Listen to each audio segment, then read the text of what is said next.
solar do Barão de Nova Friburgo, um dos mais importantes patrimônios históricos de Friburgo, foi sempre subaproveitado pelo governo municipal.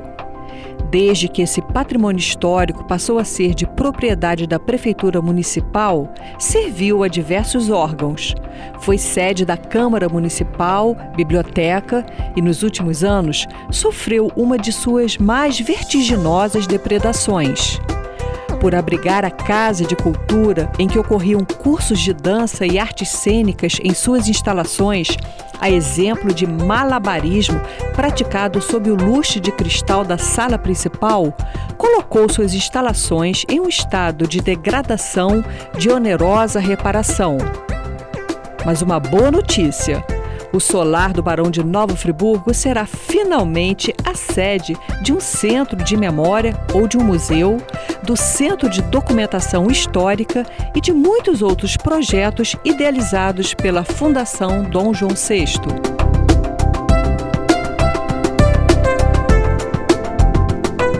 Antônio Clemente Pinto, imigrante português, futuro Barão de Nova Friburgo, depois de trabalhar no comércio do Rio de Janeiro, obteve a concessão de terras, as denominadas Seis Marias, na região de Cantagalo, poucos anos depois de instalada a Vila de Nova Friburgo.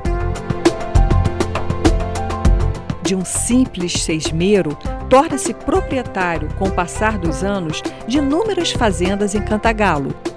O Barão de Nova Friburgo, na realidade, se tornou um dos homens mais prósperos no segundo reinado com o tráfico de escravos, sendo fornecedor de cativos para as lavouras de café da região. O Barão Antônio Clemente Pinto era proprietário de 3 fazendas em Nova Friburgo: a Fazenda de São Lourenço, a Fazenda do Cônego e a Fazenda Córrego Danta. 2 dessas fazendas estão representadas em um quadra-óleo na sala de jantar do solar do Barão.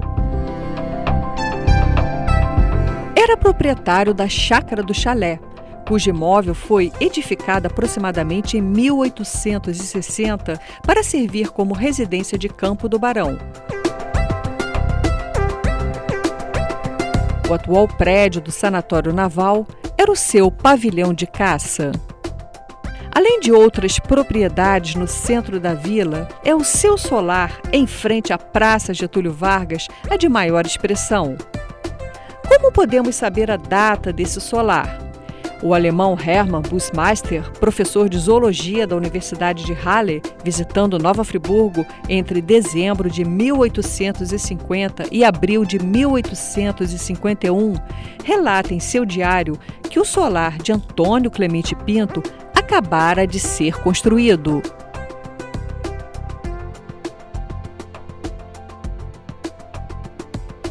Entrevistamos Alexandre Mayhart, presidente da Fundação Dom João VI, no solar do Barão de Nova Friburgo. Ele nos relata os projetos para esse patrimônio histórico e, igualmente, outros da fundação que preside. Alexandre Mayhart, eu gostaria que você nos explicasse como é que funciona a Fundação Dom João VI e também que você falasse um pouquinho de como você encontrou a situação desse prédio aqui, quando você assumiu a fundação. Bom, a gente assumiu a fundação em janeiro de 2014, né?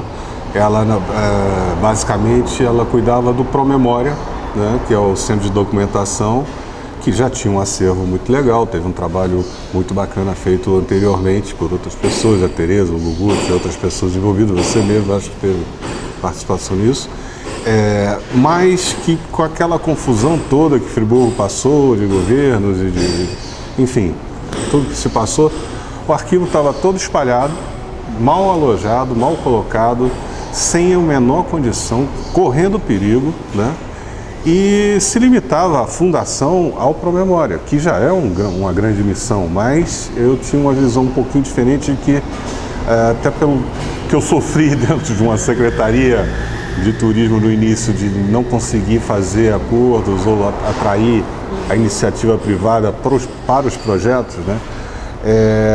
Eu achava que a fundação era o caminho para isso. Uma fundação ela pode firmar parcerias com a entidade privada e trabalhar junto de uma forma mais apolítica, vamos dizer assim, que é o viés da fundação, e mais próximo da comunidade, dos empresários. Então, a gente fez a proposta e o prefeito corajosamente acreditou na gente, de transformar a fundação numa fundação de história, turismo e cultura. A gente acha que esses três trabalham sinergicamente, não dá para separar, né? Se você faz uma atividade cultural, você atrai turista, né? Ou o turista busca cultura. Se você faz um museu, você está mexendo com as três partes, né? Quer dizer, você está abrindo, não é só a fundação, não é só essa questão de tomar conta do acervo documental, mas também tem outras atividades, né? Exatamente, esse é o objetivo da fundação. E óbvio, qualquer virada disso, que a gente pode dizer que partiu praticamente do zero, porque a fundação estava com o conselho vacante, o estatuto completamente defasado, inadequado, não tinha regimento interno, estava em falta com a prestação de contas junto à Receita, não tinha certidões, enfim, você não podia nem movimentar o orçamento por menor que fosse, tá? Então, foi um trabalho longo de convencimento das pessoas, de atrair a credibilidade de novo, para mostrar que tinha um projeto legal, um projeto sério. Nós tínhamos uma equipe muito pequena, tá? Hoje são 11 pessoas, começamos com 9, com várias atribuições. E a gente convenceu ao prefeito e ele abraçou essa ideia, o Edson também, que é historiador e que acredita muito nisso, foi um dos pais dessa ideia, de que o casarão Solar do Barão, né, que já foi Câmara, já foi a Casa do Barão, já foi Câmara, já foi cadeia, já foi prefeitura, já foi biblioteca e estava como oficina escola, não era o local ideal para um projeto fantástico que eu acho que é a oficina escola, mas que ele estava mal conservado, botando as crianças em risco real, e também ele tinha um potencial de atratividade histórica, cultural e turística muito maior do que simplesmente uma coisa fechada, porque a oficina escola, obviamente, é uma escola... Atende a um público, né, menor. Um público limitado. Veja bem, não estou criticando a oficina escolar, acho um projeto fantástico, só que ele tem que ser adequado e no local adequado. Até porque, particularmente, eu também acho que estava destruindo aqui o solar. Tá.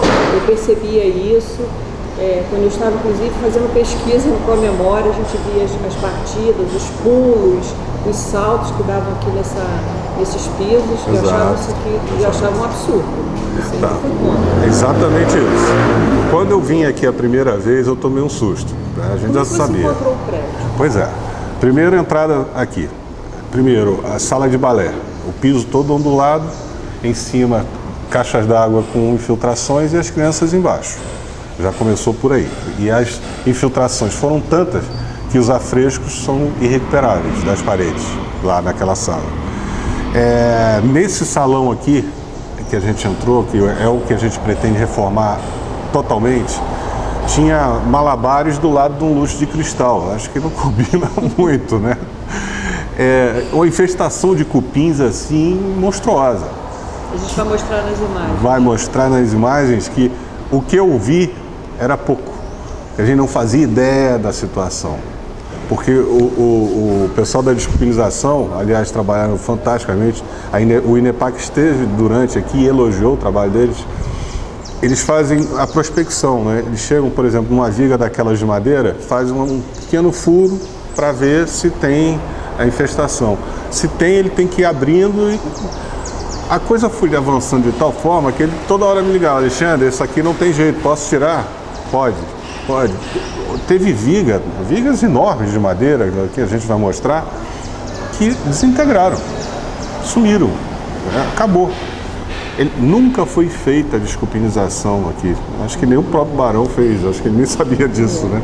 Mas a situação era muito pior do que a gente imaginava. Casas de cupim com mais de 1 metro de altura lá no telhado. Lá em cima no forro, que é um forro de madeira, além da infestação do telhado, que colocava o telhado em risco, e das infiltrações, as calhas todas quebradas, a instalação elétrica era só gambiarra. Muita coisa ainda está sendo feita, tá? Ainda não está longe do ideal. A gente está trabalhando a parte elétrica para que a gente possa fazer as instalações aqui. Então, o choque que a gente teve com toda essa deficiência de documentação, de organização, mais a parte física, quer dizer, nós, de repente, 11 pessoas chegam aqui sem recursos, sem a parte organizacional funcionando, operacional, e recebe um casarão desse com essa responsabilidade, que foi um pedido nosso, né? E que eu achei muito legal a coragem do Rogério de fazer isso.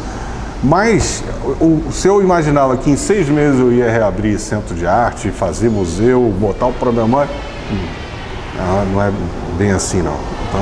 Então não adianta fazer, eu acredito pelo menos, e a minha equipe também concorda comigo, fazer as coisas para enganar ninguém, fazer as coisas para daqui a pouco estourar. Então nós estamos fazendo tudo como deve ser feito.